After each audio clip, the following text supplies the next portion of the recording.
여러분들 이 별이라고 하는 명문도 있어요. 별이라고 하는 건 늘 일상이 아니고 별도의라고 하는 의미로도 해석할 수 있잖아요.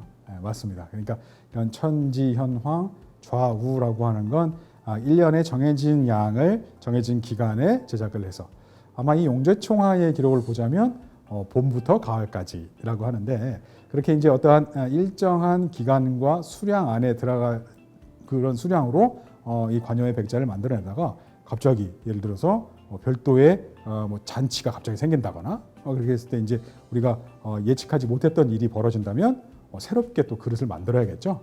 그럴 때는 아마 이렇게 이 별자를 진짜 별도로 표시했던 것 같습니다.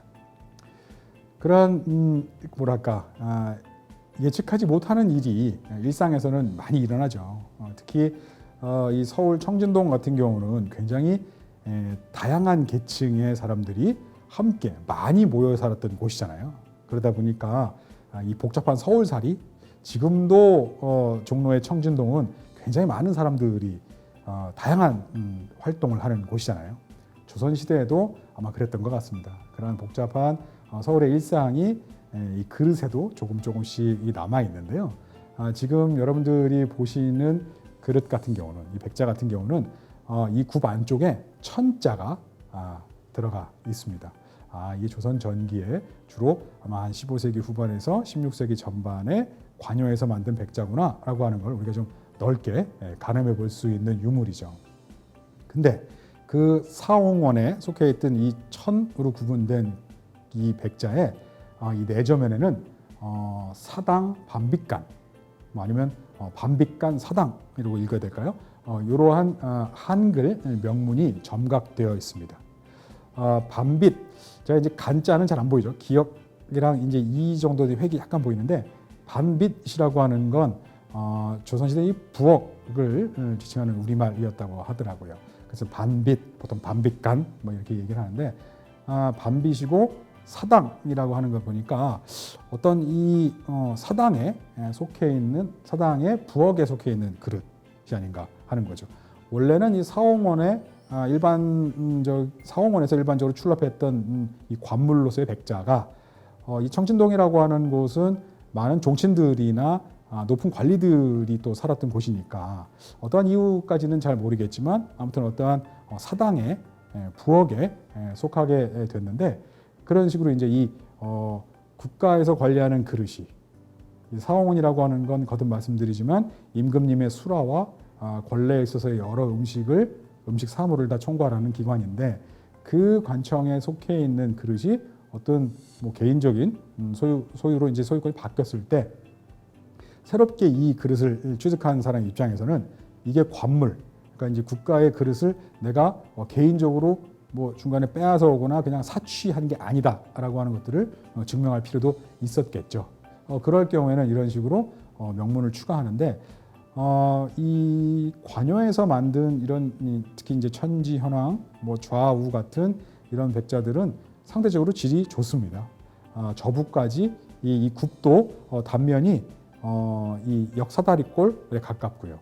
그릇 전체를 고르게 유약으로 시유한 것들이 또한 이런 백자들의 특징입니다. 그러다 보니까 이렇게 이 천자라고 하는 유면음각으로 애초에 그릇이 제작될 때 표시한 이 명문을 바꾸기가 너무 어려운 거예요. 그죠? 이걸 어떻게 지울 수도 없고 그렇게 해서 그렇기 때문에 이렇게 이제 이 그릇의 표면을 이렇게 좀 쪼아서 이렇게 점을 찍어서 이런 이제 명문을 부과를 한 거죠. 그러한 것들을 통해서 이 점각으로 새롭게 부과된 명문들의 내용을 통해서 조선 전기 서울 시내에서 이제 이루어졌던 다소 이제 복잡한 관여 백자의 소비 상황들을 우리가 조금 짐작해 볼 수가 있습니다. 지금 여러분들이 보시는 이 그릇에 보면 처음에는 역시 이제 천자로 유면음각으로 명문을 부여했어요. 그런데 그 아래쪽에 동쇼라고 하는 점각 명문이 새롭게 추가됐습니다. 최근의 연구 성과를 통해 살펴보면 이 동쇼라고 하는 건 아마 동궁전 소주방을 나타내는 그런 명문이 아닐까 짐작을 해봅니다. 그래 이런 동쇼가 들어가 있는 백자들은 애초에 사홍원이라고 하는 관청에서 관리하던 그릇이 다른 곳으로 새롭게 그 소속이 바뀌었을 때 추가된다. 그러지 않았을까라고 하는 것들을 좀 짐작을 해보는 거죠. 서울 시내에서 출토된 몇 가지 점각 명문의 이 백자들을 좀 더 살펴보겠습니다.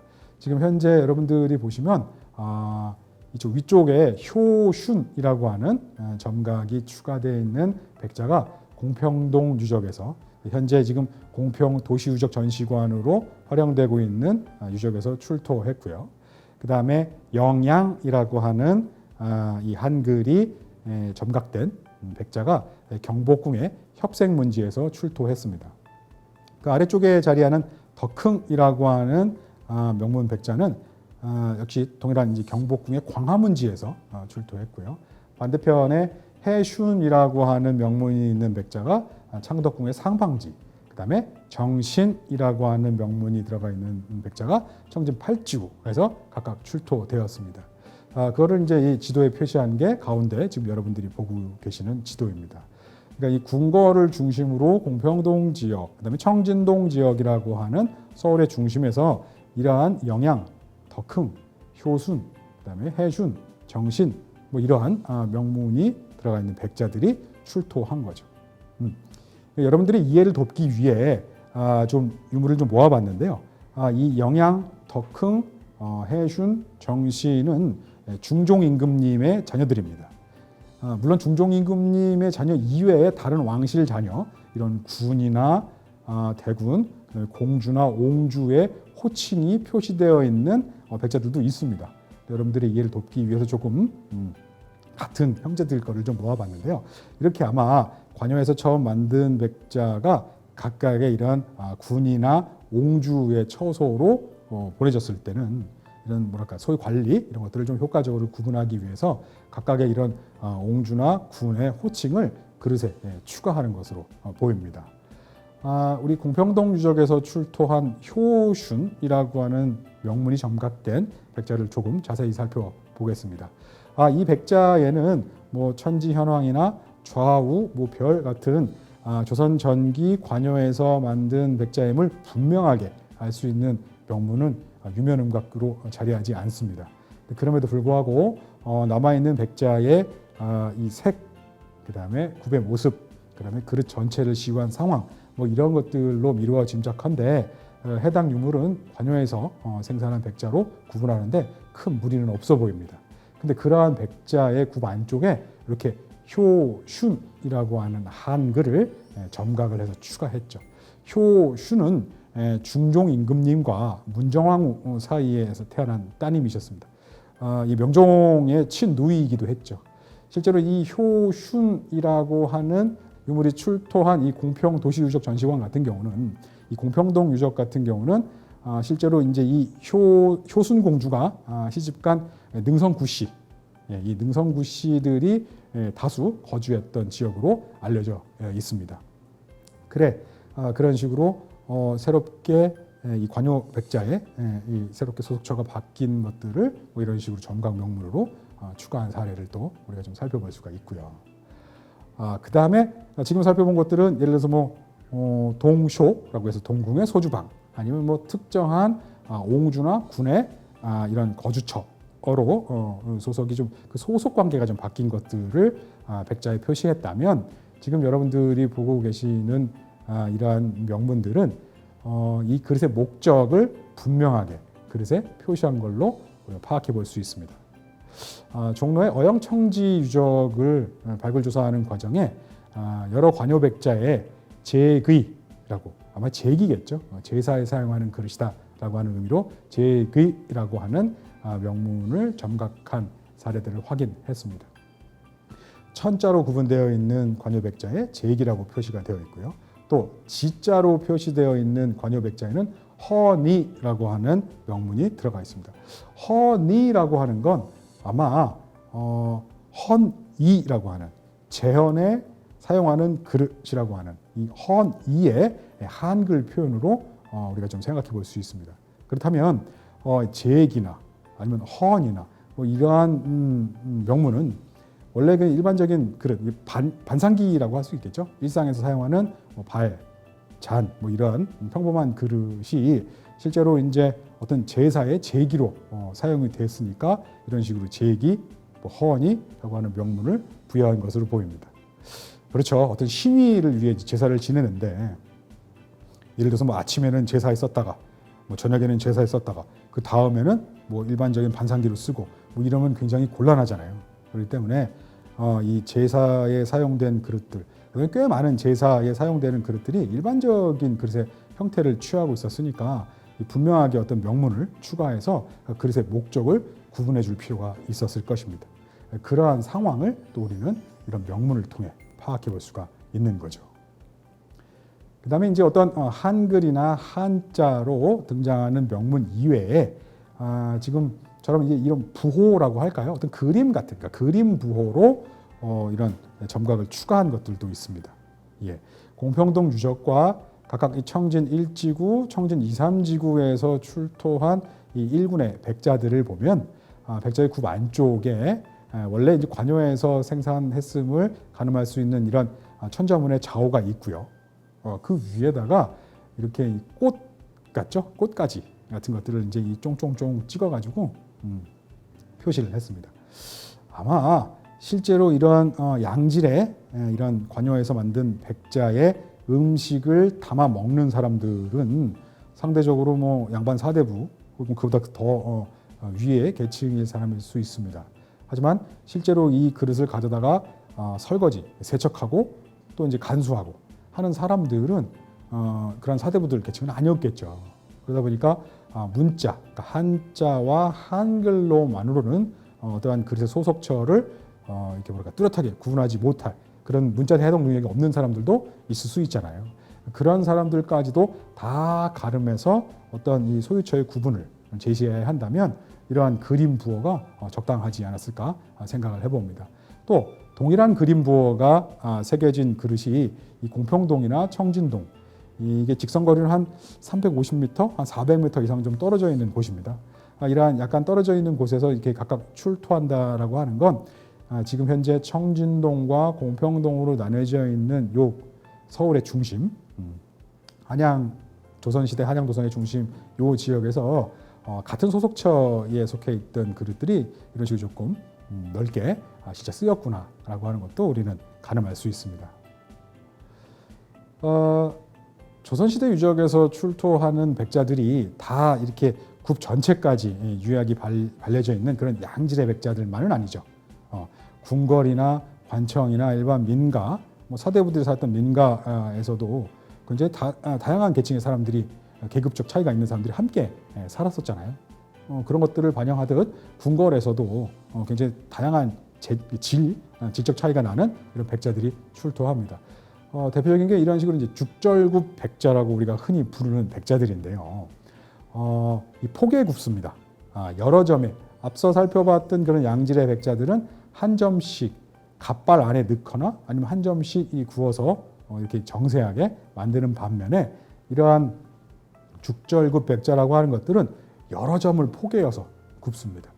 그래 이제 이 굽에 이 유약이 발리지 않은 곳이 있는데 그런 곳에 이렇게 먹으로 여러 내용을 기입해 놓은 백자들도 꽤 있습니다.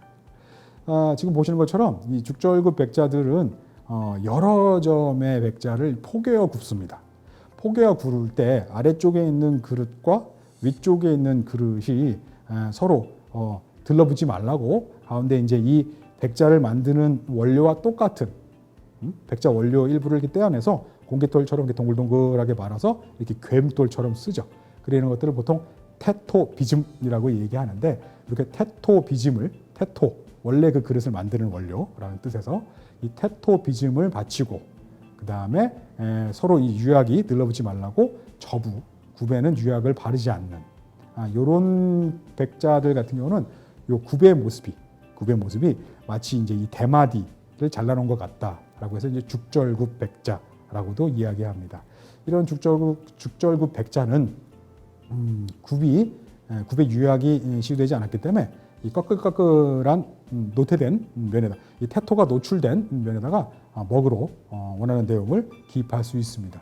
물론 이 점각이라고 하는 기법으로 명문이 추가되어 있는 이 죽절굽 백자들도 가끔 우리가 확인은 해볼 수 있습니다만 점각이라고 하는 건 주로 그릇 전체가 시유된 백자에 주로 활용되는 방법이고 이러한 죽절구 백자에는 묵서, 먹을 통해서 원하는 내용을 집어넣는 게 조선 전기에는 좀 크게 드러나는 흐름이다라고는 말씀드릴 수 있겠습니다.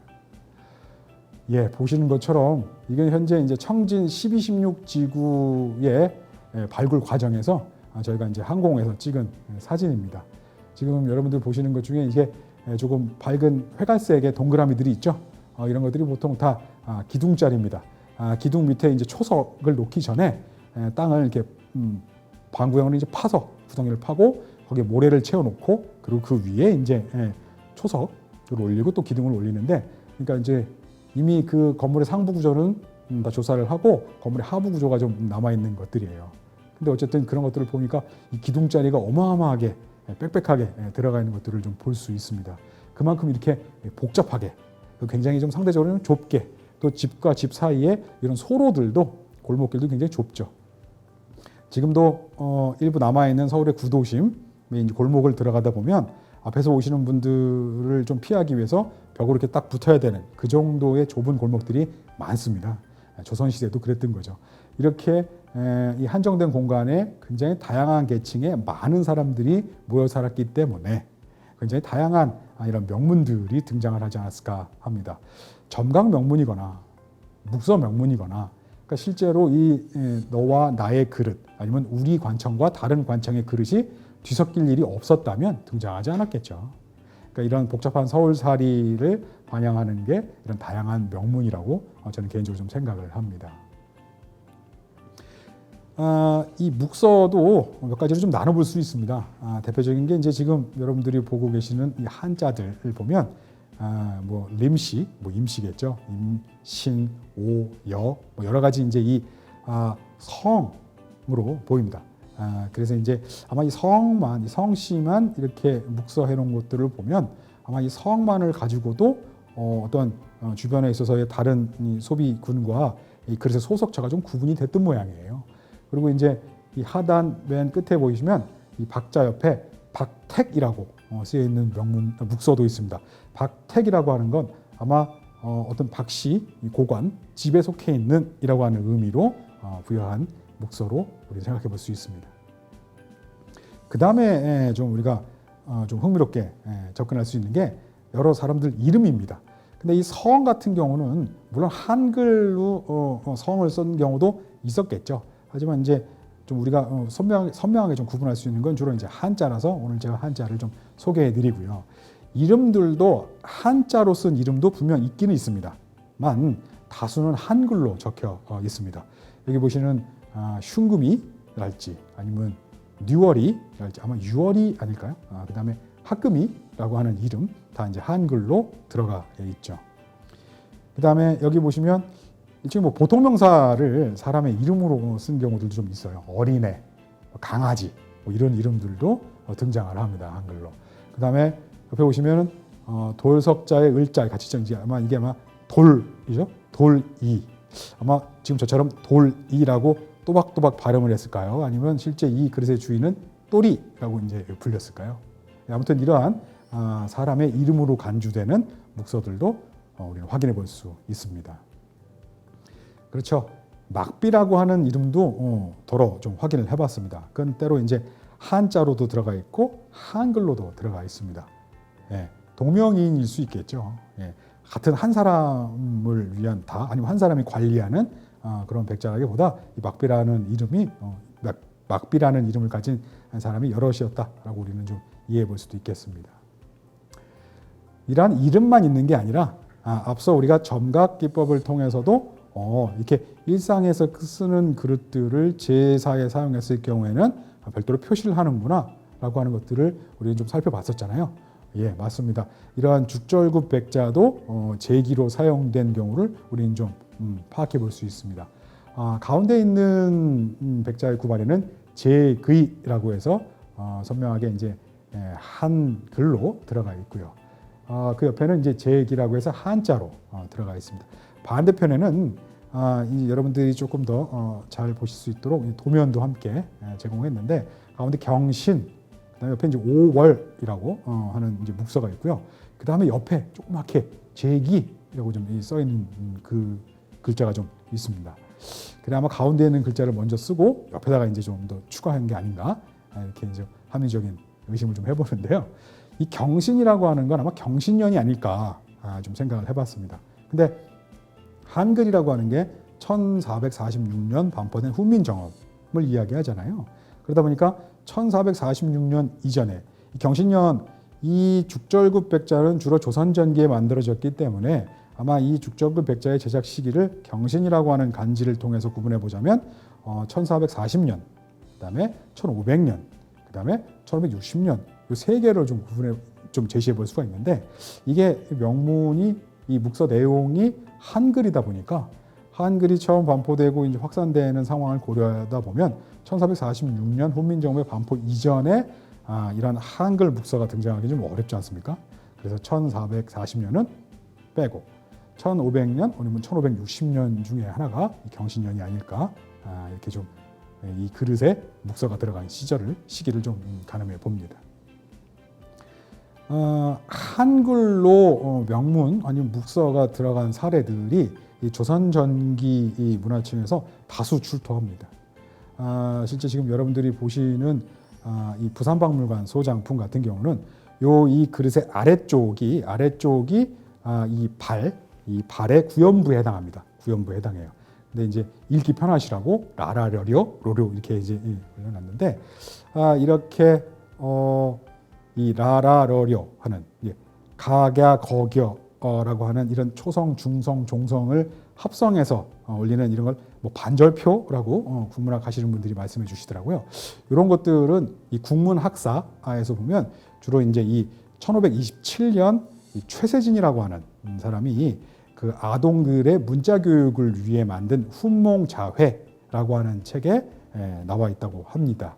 그런 것들을 통해 그런 것들이 연장이 아니겠냐라고 이제 이 국문학 하시는 분들이 좀 말씀해 주셔서 저희도 이제 이런 것들을 편연적으로 구분하는데 좀 도움을 받았습니다.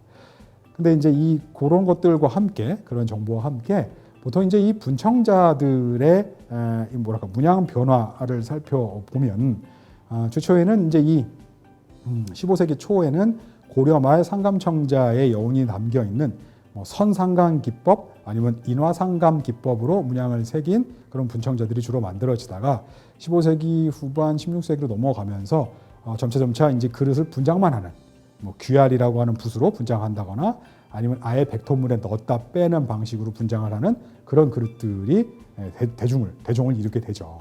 그래 이런 식으로 지금 어존이라고 하는 한글이 새겨져 있는 분청자가 전남 광주의 충효동 가마에서도 출토된 바 있습니다.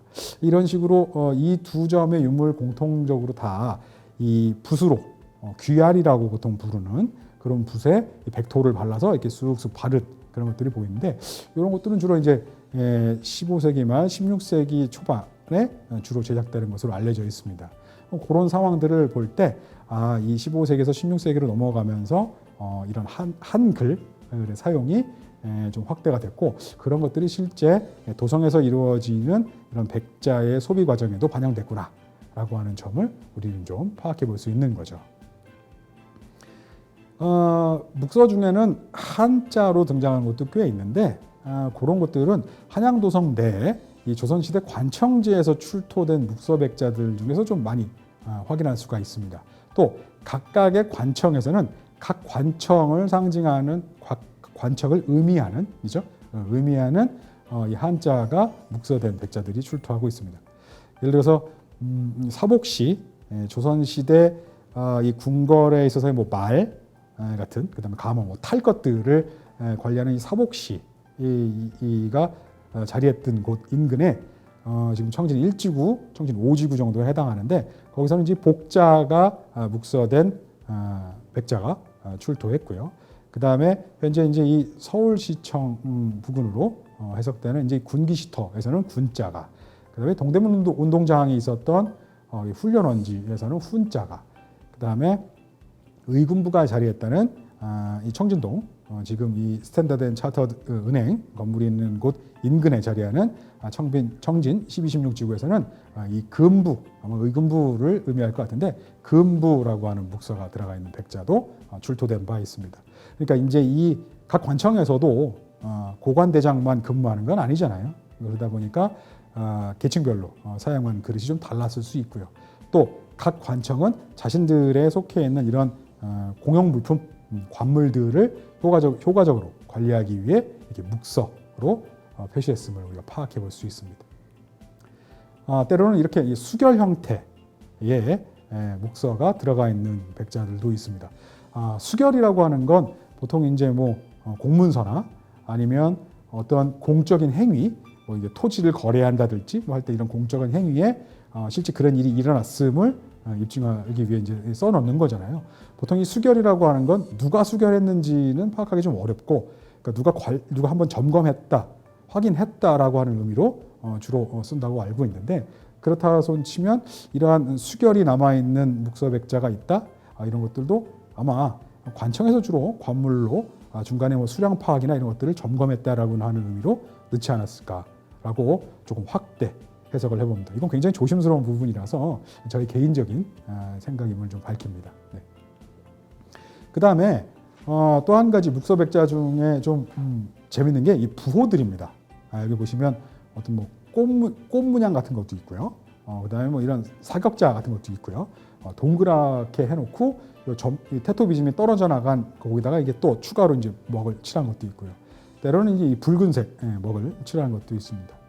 근데 이제 이러한 이 부호가 들어가 있는 묵서 같은 경우는 한글이나 한자보다 오히려 그렇죠. 조금 더 많은 사람이, 그러니까 한자나 한글도 모르는 사람도 이러한 뭐랄까 이런 부호, 뭐 그림 부호 같은 것들로 소속처 구분을 할 수 있잖아요. 앞서 살펴본 점각백자에서는 그렇게 등장했잖아요. 근데 묵서백자는 상대적으로 물론 이러한 부호도 많이 출토가 되고 있습니다만 한글이나 한자에 비해서는 상대적으로 출토량이 좀 적습니다. 그건 아마 실제로 이러한 묵서백자 같은 경우는 최초의 묵서 부호가 좀 위조되고 변조될 가능성이 있기 때문이 아닐까 생각을 해보는 겁니다. 만약에 제가 속해 있는 어떤 저의 집이나 아니면 저희 관청에 속해 있는 이러한 죽절급의 백자는 처음에는 이제 십자 모양으로 이제 웍을 칠해놨는데, 제가 이제 예를 들어서 뭐 설거지를 한다거나 아니면 뭐 다른 관청과 함께 어떤 연회를 준비한다거나 했을 때 우리 관청의 그릇임을 증명하기 위해 이렇게 십자를 표시했는데 그런 것들이 다른 사람의 어떤 악의적인 의도에 의해서 이런 부호가, 그러니까 이제 먹선이 추가된다거나 해가지고 이제 최초의 저의 심볼과 달라진다면 이런 것들은 또 시비거리가 되는 거죠. 이 점각이라고 하는 거는 이걸 쪼아서 넣어야 되는 수고 행위가 필요하기 때문에 조금 다른 의미로 좀 해석해 볼 수 있는데, 아무튼 이렇게 묵서는 위조되거나 변조될 가능성이 있어서 물론 출토는 됩니다만 한글이나 한자에 비해서 출토 수량이 좀 적은 게 아닌가 생각을 해봅니다. 그 다음에 이제 이 조선 전기 문화층에서 출토하는 백자들 중에 청화백자들도 있습니다. 근데 이제 조선시대 조선에서 만든 청화백자들 같은 경우는 그 출토 수량이 그렇게 많지 않습니다. 청화백자라고 하는 건 지금 이렇게 푸른색 문양이 들어가 있는 백자들 같은 경우는 이 푸른색 안료, 즉 청화, 이 산화 코발트 안료를 전량 다 중국을 통해서 들여왔습니다. 해서 조선 시대에는 거의 조선 후기까지도 이러한 청화백자를 제작할 수 있는 곳은 경기도 광주의 사홍원의 분원 형태로 운영된 관요가 거의 유일하다라고 이야기할 수 있습니다. 하여 조선 전기 이런 청화백자들은 단순히 돈이 있다고 쓸 수 있는 그릇은 아니었을 수 있어요. 그러니까 권력도 함께 있어야 이런 것들을 좀 쓸 수 있지 않았을까 생각을 해봅니다. 조선 전기 조선에서 만든 청화백자들은 주로 이제 항아리, 그다음에 작은 잔, 그다음에 이런 잔을 받칠 수 있는 아니면 다른 뭐 귀한 안주나 이런 것들을 올려서 과자나 이런 것들을 먹을 수 있는 전접시, 그다음에 일종의 좀 약간 화분 뭐 이런 이렇게 보고 즐기고 아니면 술과 관련된 일부 기종들의 이 청화로 문양이 시문되어 있는 걸 알 수 있습니다. 대표적인 문양은 보상화 당초문 같은 것들이거나 아니면 이렇게 매화나 대나무 같은 이 매중문 뭐 이런 것들이 조선 전기 청화백자의 문양 소재로 자주 등장을 하죠. 지금 보시는 유물 같은 경우는 삼성박물관 리움에 소장되어 있는 국보 제219호입니다. 백자 청화 매중문 항아리예요.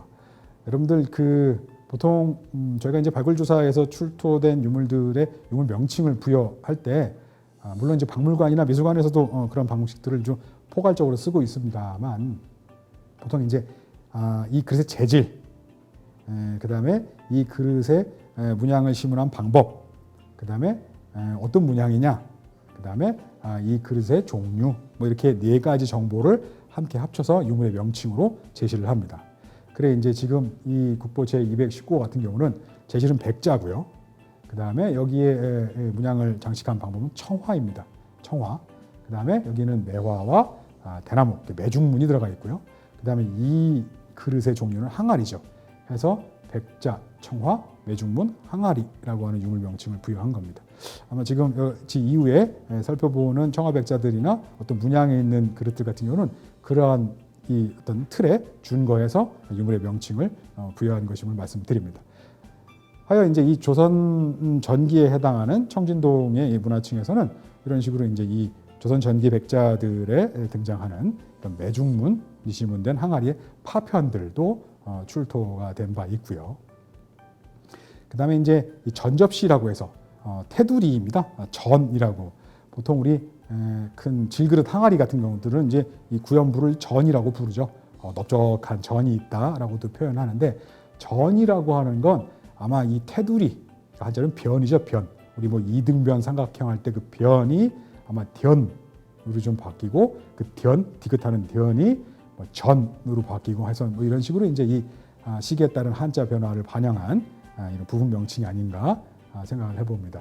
그러한 이 테두리가 있는 접시다, 낮은 접시, 그래서 우리 전접시라고 이야기를 하는데 최근의 발굴 성과들을 살펴보면 이 조선 전기, 조선에서 만든 청화 백자들 중에 이런 전접시들이 여러 점입니다. 여러 점 최근에 이제 출토했어요. 보시는 것처럼 용과 구름이 있는 운용문이 들어가 있는 경우도 있고요. 아래쪽에 보시면 이제 이 물고기와 개가 들어가 있는 어해문이 들어가 있는 경우도 있고요. 그다음에 뭐 꽃가지, 꽃나무와 새가 있는 이런 이제 화조문이 들어가 있는 경우도 있고요. 그다음에 저 위에 있는 전접시 같은 경우는 잔편이라서 전체 문양. 지금 파도만 남아 있는데 파도 이외에 저 파도 속에 어떤 문양이 들어가 있을지는 정확하게 좀 파악하기 어렵습니다. 아무튼 이러한 전접시들의 이런 다양한 문양이 청화 안료로 장식되어 있다라고 하는 건 조선 전기 백자 문화의 한 특징이다라고도 이야기할 수 있을 것 같습니다. 근데 이런 전접시들 중에 일부는 좀 공통점이 있는데요. 그릇의 이제 이 바닥면을 좀 외저면을 보면 이렇게 뭐랄까 서각 아니면 산호 같이 이러한 여러 이제 이 팔보 보통 8개 이상이 돼서 잡보라고도 하는데 팔보문, 잡보문 같은 이런 보문들이 그릇의 이제 외저면에 장식되는 것들을 확인할 수 있습니다. 근데 이러한 문양 시문 패턴은 경기도 광주에 자리하는 도마리 1호라고 하는 관요 가마의 발굴 조사를 통해서도 비슷한 형식의 비슷한 양식의 청화백자를 발굴한 적이 있습니다. 이 경기도 광주 도마리 1호 관요 가마 같은 경우는 유적에서 을축 그러니까 1505년에 만들었다라고 하는 이 간지가 있는 파편이 함께 출토돼서 아마 이 도마리 1호가 연산군 시절에 운영되지 않았을까 이렇게 좀 생각을 좀 해봅니다. 그렇다면 이런 식으로 이 전접시 외저면에 이런 보문, 이런 팔보문, 혹은 잡보문 하는 이런 보문이 들어가 있는 청화백자들은 역시 이제 이 15세기 말 16세기 초에 제작하지 않았을까라고 이제 우리가 좀 힌트를 얻을 수 있는 거죠. 조선 전기 문화층에서 출토된 조선 전기 유적에서 출토된 조선 시대 청화백자들 중에서는 지금 보시는 바와 같이 이런 운용문이라고 해서 왕실의 권위를 상징하는 용 뭐 이런 것들. 그다음에 주로 이제 이 왕실 제사에서는 속제에 사용하는 제기로서 가끔 보면 이 연산군 같은 이 연산군 시절의 기록이긴 한데 이러한 운용문이나 이런 좀 진귀한 값비싼 이런 항아리를 이 궁궐 밖에 하가 한 시집간 이제 이 공주한테 이제 주고 뭐 그런 경우들도 좀 있었나 봐요. 아마 이런 것도 그런 행위의 연장이 아닐까라고 하는데요. 이러한 운용문 지금 여기 파편이라서 전체가 잘 안 보이는데 아마 지금 일본에 소장되어 있는 이건 명나라 선덕연간에 만든 명나라의 명때 이제 이 어요 백자입니다.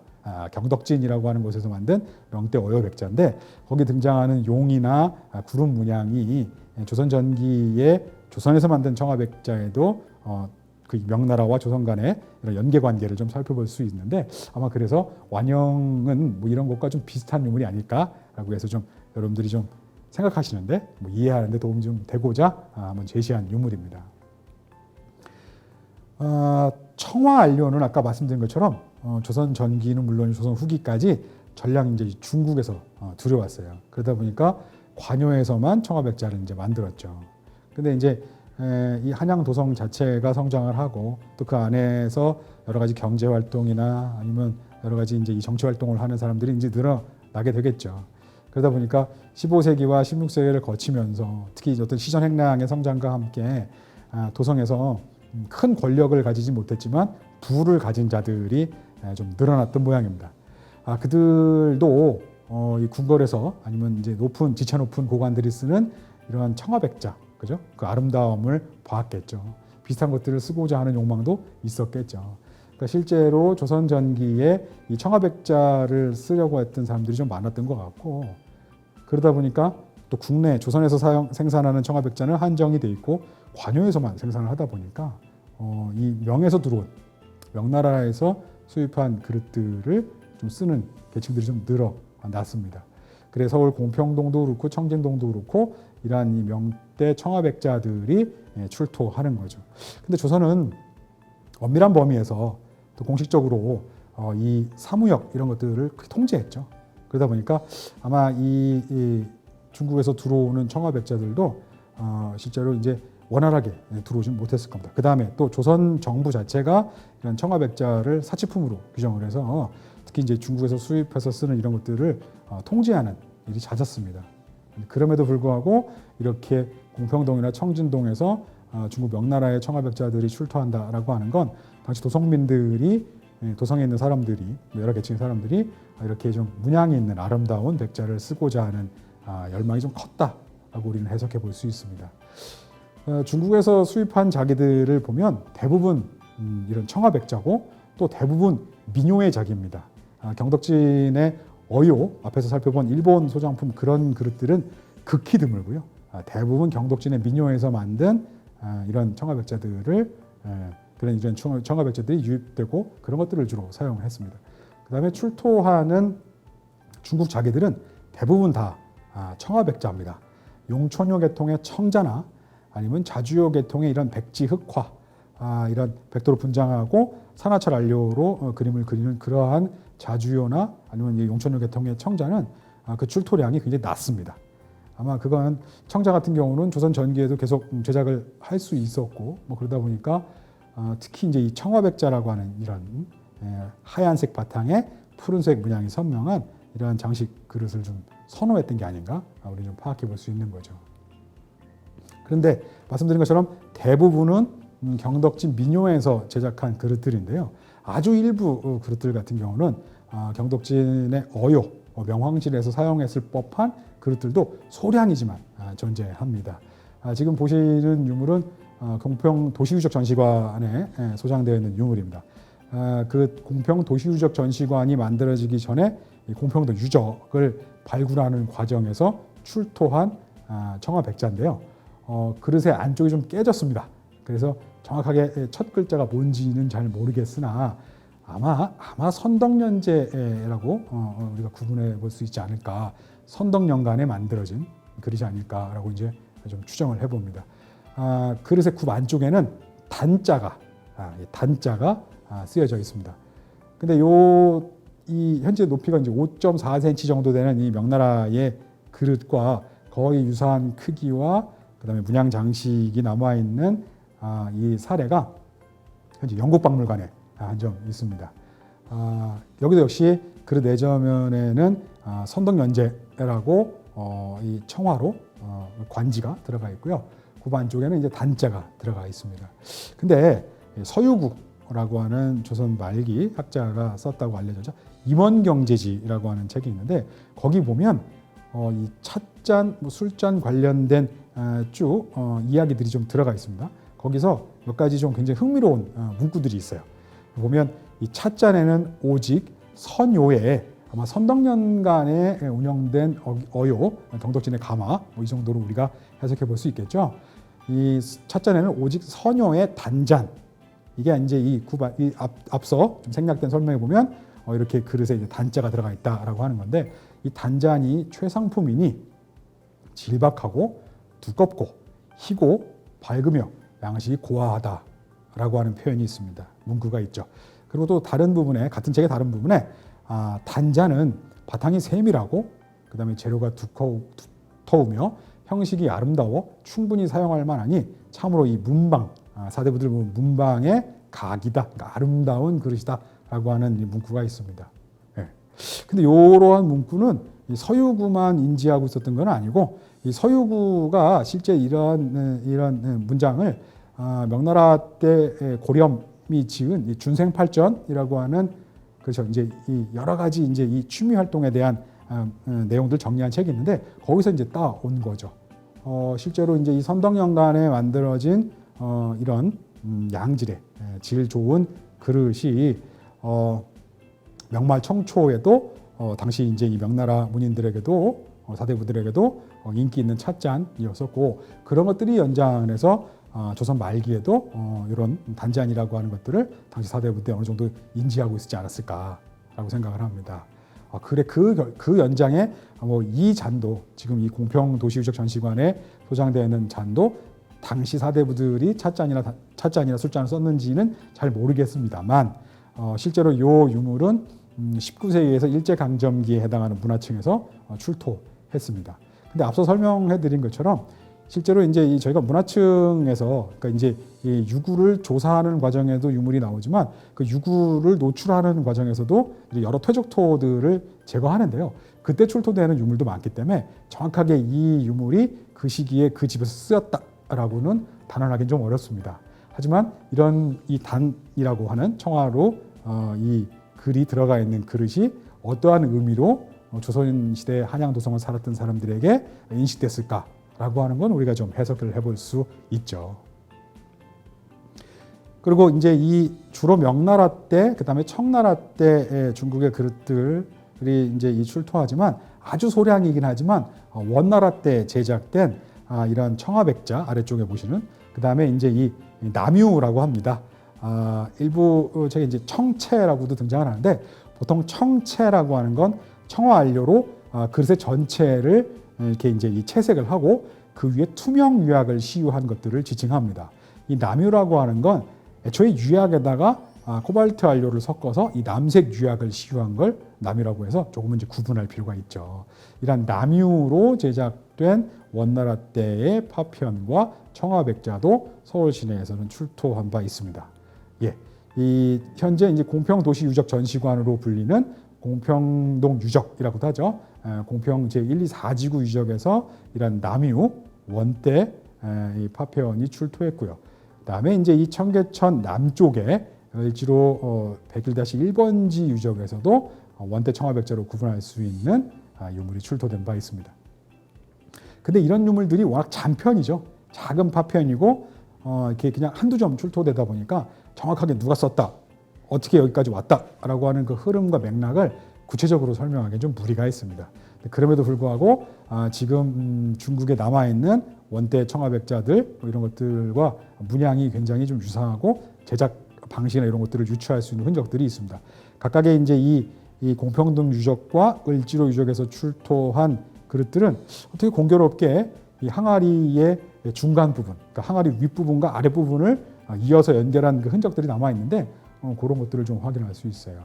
지금 여기 보면 중국 안위성 방부시 박물관이 소장하고 있는 백자, 청화, 모란문 유계관이라고 하는 항아리가 있는데, 이거는 이제 탕화라고 하는 인물이죠. 명예 개국공신이었습니다. 그가 1395년에 죽어서 이제 그 무덤에 묻힌 거로 보이는데, 그렇죠. 실제로 원나라 때 만들어진 그릇들이 그 이후 명때까지도 좀 전세돼서 굉장히 귀한 그릇이었나 봐요. 명예 개국공신이었던 그의 무덤에 들어간 것들을 확인할 수 있습니다.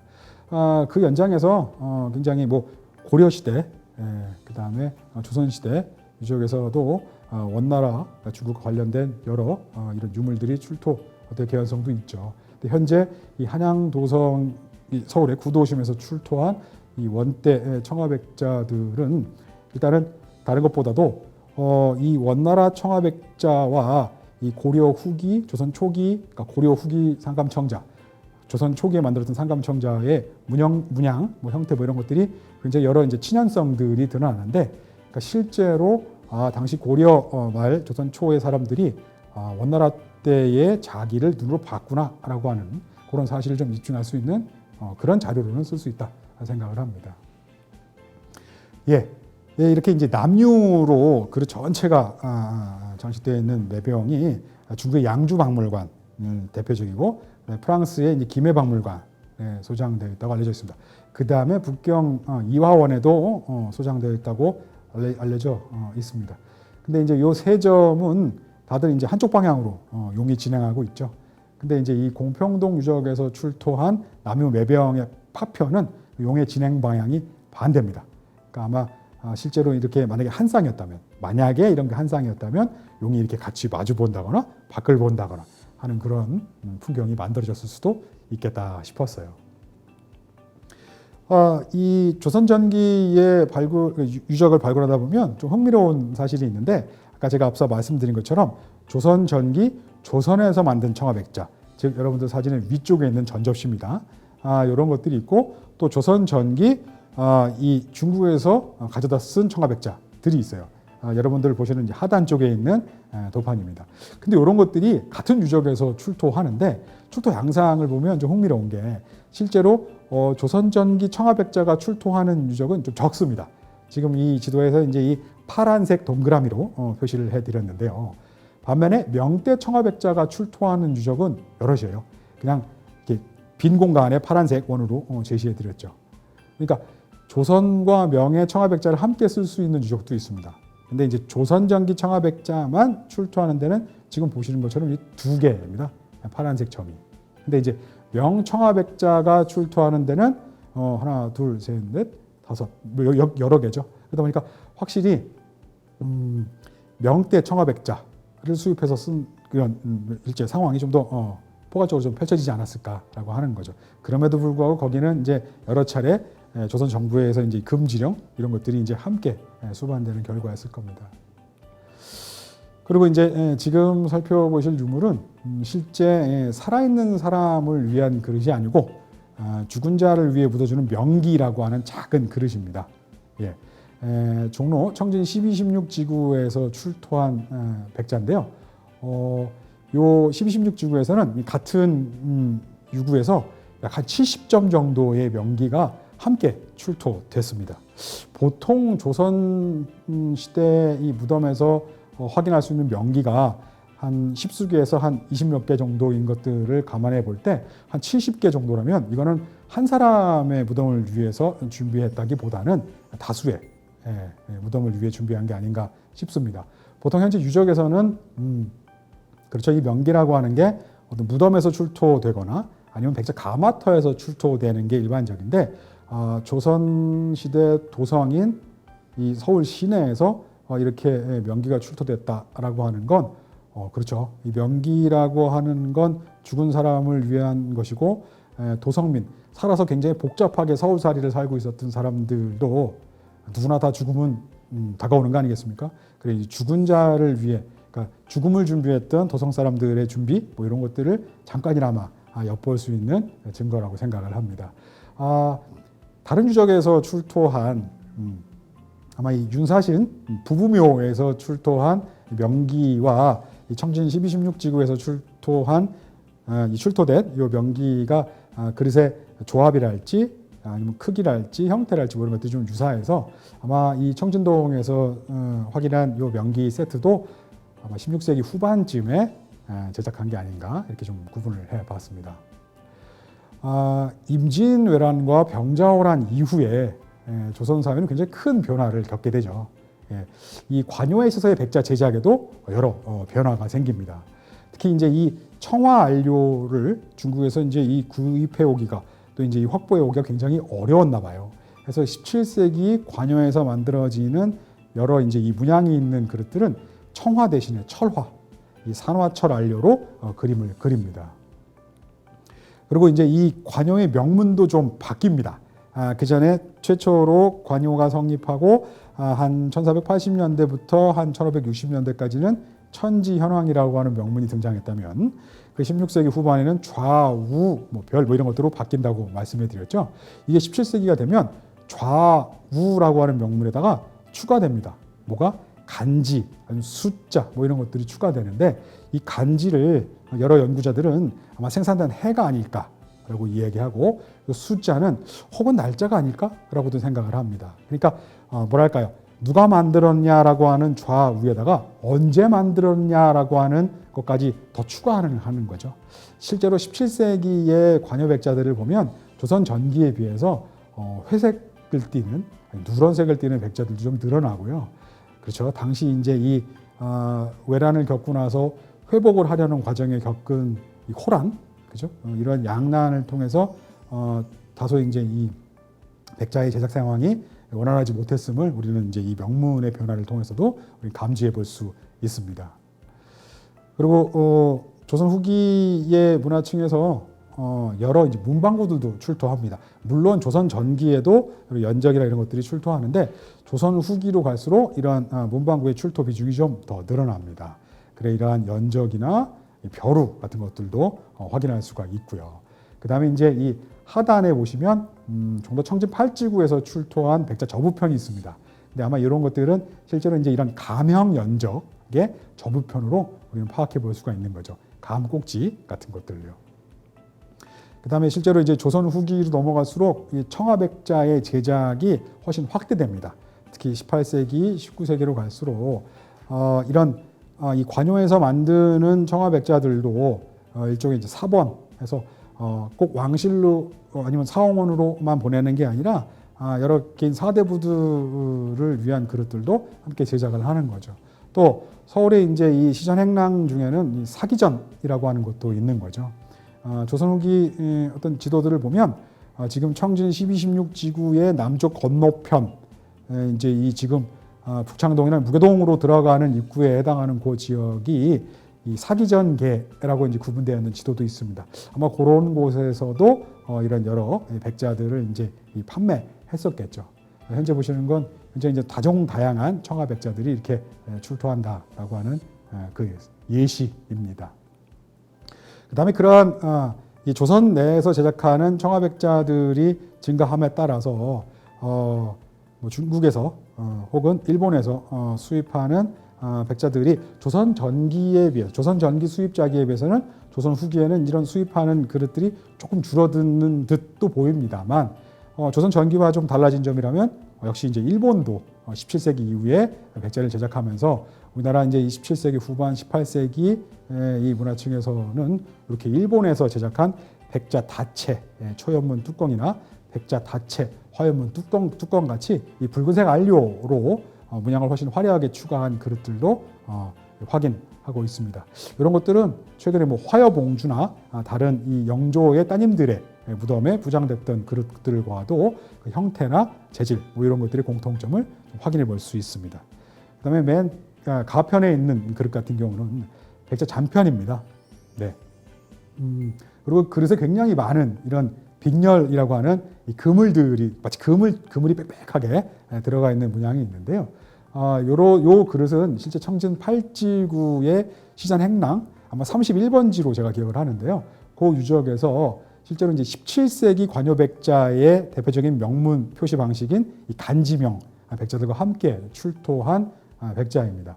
아마 이런 것들은 조선 후기 사대부 사회에서 지금 보시는 그림은 포위풍류라고 하는 단원 김홍도의 그림입니다. 포위, 그러니까 갑옷을 입고 사대부의 취향을 그다음에 이제 그들의 뭐랄까 지금의 이제 망중한이나 이런 것들을 이제 표현하고 있는 것 같은데 거기에 보면 굉장히 여러 가지 당시 이제 사대부들이 완상하고 즐겼던 물품들이 있습니다.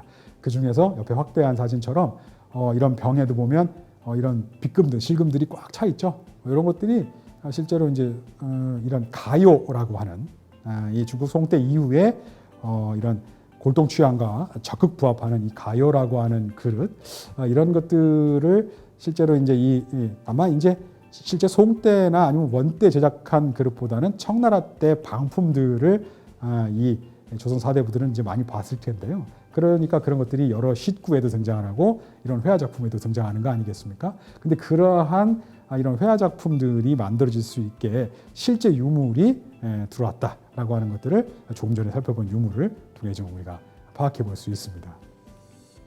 그 다음에 또 이제 이 17세기 때 확인할 수 있는 중국의 그릇들인데요.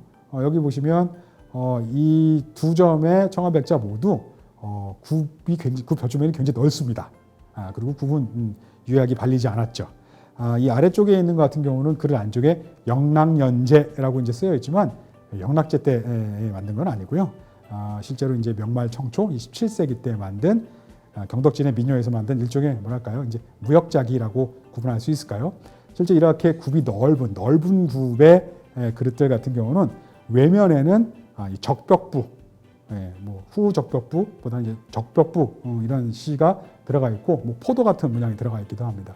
근데 이렇게 외면에 적벽부가 들어가 있고 안쪽에 영락연제라고 이런 관지가 들어가 있고 굽이 넓은 이런 것들은 17세기 이 경덕진의 민요에서 만든 무역자기들 중에 일부였는데, 이런 것들은 일본에서도 출토하고 조선의 도성 한양도성에서도 출토하고, 그 다음에 이제 뭐 대만이나 이런 동남아시아 지역에서도 공이 출토되는 것들을 알 수 있습니다. 또 한 가지 요 굽 넓은 이런 넓은 굽의 백자 같은 경우는 조선 관요에서 17세기에 조선에서도 이제 이 넓은 굽의 백자가 좀 만들어지는데요. 혹시 이런 중국에서 수입한 그릇과 어떤 관련성이 있지 않을까, 그러한 이유 때문에 최근에 이제 많은 분들이 관심을 가지는 유물이라고도 할 수 있겠습니다. 그리고 이제 특히 조선 18세기에서 19세기로 넘어가면서 조선에서 만든 청화백자들이 크게 증가하는, 출토량이 증가하는 것들도 확인할 수 있습니다. 단순하게 청화로 문양을 심어하는 것들도 꽤 많죠. 우리가 앞서 이런 어떤 군집으로 좀 보여드린 것처럼 그런 청화백자들도 있고요. 그 중에서는 이렇게 높이가 거의 50cm에 달하는 큼지막한 운용문 청화백자 항아리도 출토하고요. 그 다음에 이 확실히 상대적으로 조선 전기에 비해서 조선 후기에는 이 청화 안료를 확보할 수 있는 여지가 좀 넓어졌나 봐요. 그러다 보니까 이 청화로 배경을 다 장식을 하는 이런 청채, 그 다음에 그냥 장식하지 않고 거기다가 이제 이런 뭐 십장생문이나 아니면 꽃문양 같은 것들을 이제 도들새김을 하는, 그래서 최대한 문양을 화려하게 장식하는 그러한 그릇들이 주로 19세기에는 많이 출토가 됩니다. 형태도 이렇게 각이진 형태들도 있고요. 또 조선 후기 당시 사회에서 이제 흡연 문화 뭐 이런 것들을 반영하듯이 이런 침을 뱉거나 하는 때 쓰는 위생기라고 구분할 수 있겠죠. 이런 타호들도 이 아래쪽에 보시는 것처럼 출토하고 있습니다. 또 이 백자들 중에서 이렇게 이제 이 18세기, 19세기에는 이제 이런 사대부들가에서 널리 쓸 수 있는 백자들이 많이 만들어지죠. 그런 과정에서 애초에 관여에서 이 궁궐에 이제 왕실에서 사용할 수 있는 그릇들을 애초에 뭐 이렇게 이 고정의 잠조고 흥선대원군에 거치었던 운현궁을 상징하는 운현, 아니면 이제 뭐 효장세자의 생모였던 정빈 이씨의 사당인 연호궁을 상징하는 뭐 이런 글자를 집어넣거나 이렇게 해서 만들어낸 이런 백자들도 있고요. 그 다음에 또 이제 아까 말씀드린 것처럼 이제 이 사기전을 중심으로 어떤 백자의 뭐랄까 유통 뭐 이런 것들이 이루어지는 과정에서 때로는 궁궐에서 때로는 관청에서 필요한 그릇들을 그렇게 각자 각 관청에서 각 이 부처에서 구입해서 확보해서 쓰는 경우도 있었나 봐요. 그럴 경우에는 이게 우리 부처에 이런 우리가 관리하는 물건이다라고 하는 것들을 확실하게 표시하기 위해서 역시 이제 이렇게 양질의 굽까지 다 시우어야 하는 백자에는 점각으로 여기 보시는 것처럼 무오, 영춘원, 곡간에 들어가는 오듀, 듀이라는 건 아마 이 죽, 그러니까 10개씩 이 꾸러미로 만드는 이 수량 단위일 텐데 그런 이제 오죽 중에 하나다. 뭐 이렇게 우리가 해석을 해볼 수가 있는 거죠. 영춘원은 아마 사도세자와 순조가 태어나고 했더니 창경궁의 전각을 의미하는 것 같고, 그 무오년은 아마 이제 한 19세기 정도, 19세기에 해당하는 그런 것이 아닐까라고 이제 생각을 해보는 거죠. 이렇게 궁궐에서 쓰는 그릇들도 다른 데와 헷갈리지 않으려고 이렇게 이 명문을 추가한 그릇들이 꽤 많습니다. 오늘은 이 정도로 이제 제시를 해드리지만 다양한 그릇들이 굉장히 많이 출토되는 거죠. 지금 이제 조선 전기부터 후기까지 쭉 출토되는 유물들 크게 이제 테마별로 좀 살펴봤고요. 특히 이제 명문을 가지고 여러 가지 이제 뭐랄까 실제 이 그릇들이 소비되는 과정에서 소속했던 관청이 변한다거나 아니 목적이 변한다거나 뭐 하는 것들을 좀 살펴봤습니다. 앞으로도 실제 이 조선시대 유적, 서울 시내에서 이루어지는 조선시대 유적들의 발굴은 계속되지 싶습니다. 거기서 출토되는 다양한 이런 백자들을 통해서 또 백자를 넘어서 여러 가지 재질의 이제 유물들을 통해서 우리는 조선시대 한양 도성에서 이루어졌던 다양한 상황들을 우리가 좀 살펴볼 수 있는 거죠. 그러한 데 있어서 오늘 제가 해드린 이야기들이 여러분들께 조금이나마 도움이 됐으면 합니다. 이상으로 제 강의를 마치도록 하겠습니다. 감사합니다.